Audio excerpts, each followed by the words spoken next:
Vamos a mirar el siguiente ejercicio, que consiste en clasificar cada una de las siguientes expresiones algebraicas de acuerdo con la cantidad de términos. Tenemos este primer ejercicio donde observamos 1, 2 y 3 términos. Por lo tanto, esta expresión algebraica se clasifica como un trinomio. Miremos los coeficientes de los términos.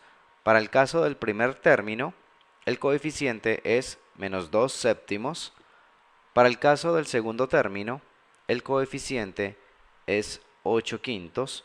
Observamos que es positivo. Y en el tercer término tenemos como coeficiente menos 10. Vemos que no tenemos parte literal. Entonces es como si las letras tuvieran exponentes 0. En este caso, este término numérico que no tiene letras recibe el nombre de término independiente.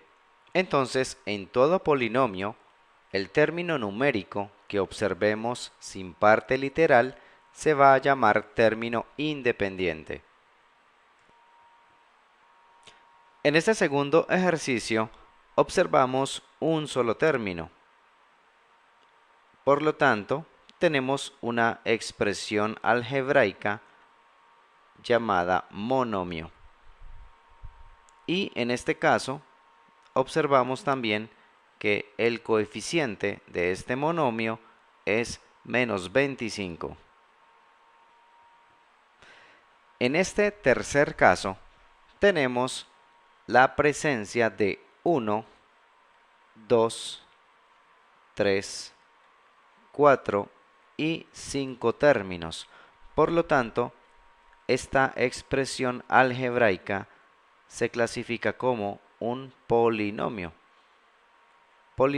de 5 términos. Miremos rápidamente los coeficientes. Para el primer término, el coeficiente es 45. Para el segundo término, el coeficiente es 11. Para el tercer término, el coeficiente es menos 2. Para el cuarto término, el coeficiente es 18. Y para el quinto término, el coeficiente es menos 17.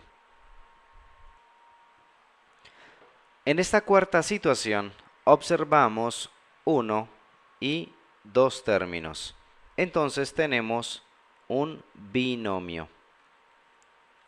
Recordemos que binomio es la expresión algebraica que tiene dos términos. En este caso, el coeficiente del primer término es 9.5 y el coeficiente del segundo término es menos 120. Nuevamente observamos la ausencia de parte literal. Por lo tanto, este término menos 120 constituye el término independiente de este binomio.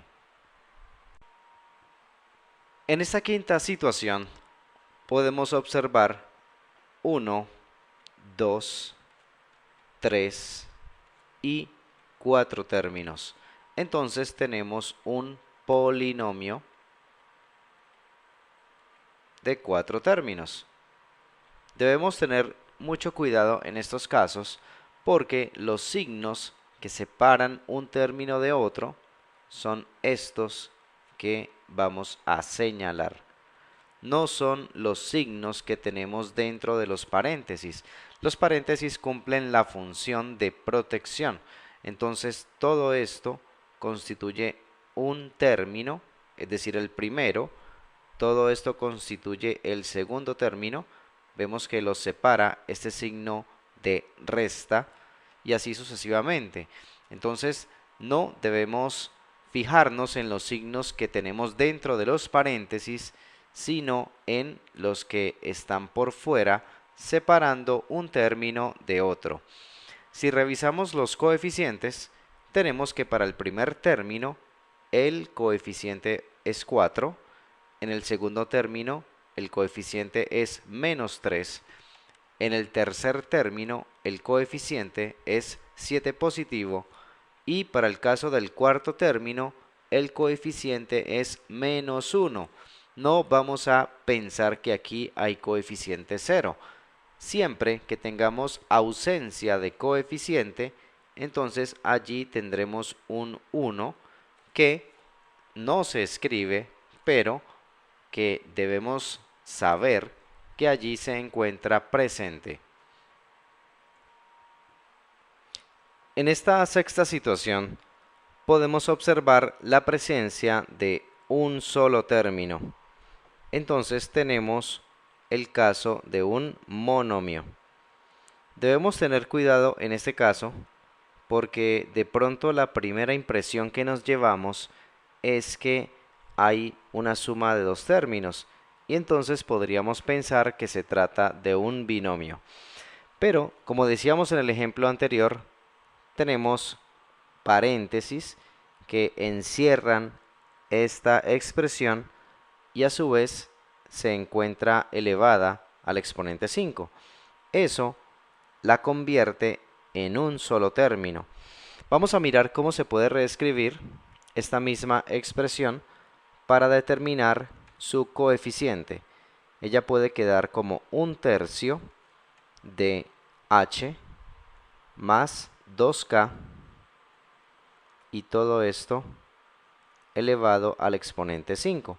Entonces allí de pronto lo vemos mejor como un monomio cuyo coeficiente es 1/3.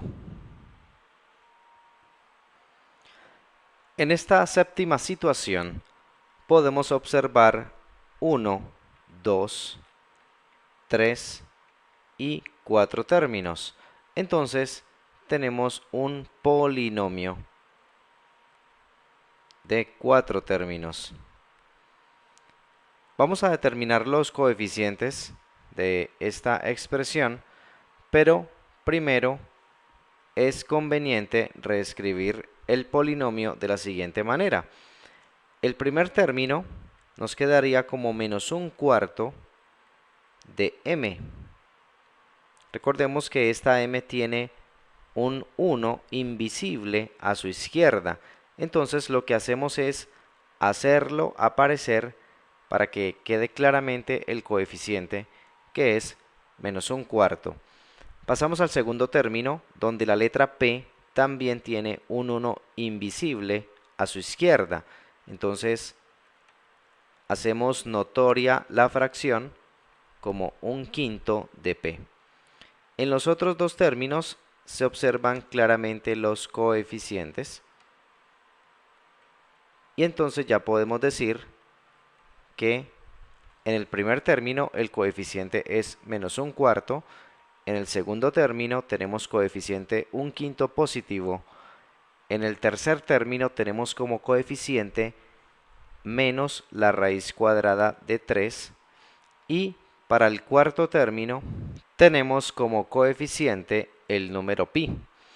Recordemos que menos raíz cuadrada de 3 y pi son números irracionales, mientras que -1/4 y 1/5 son números racionales. Esto nos permite establecer que para un polinomio los coeficientes pueden ser cualquiera de los números reales, bien sea del conjunto de los números racionales o del conjunto de los números irracionales. Bien, en este video hemos visto 7 ejercicios de clasificación de expresiones algebraicas, haciendo énfasis en cómo determinar los coeficientes de cada uno de los términos.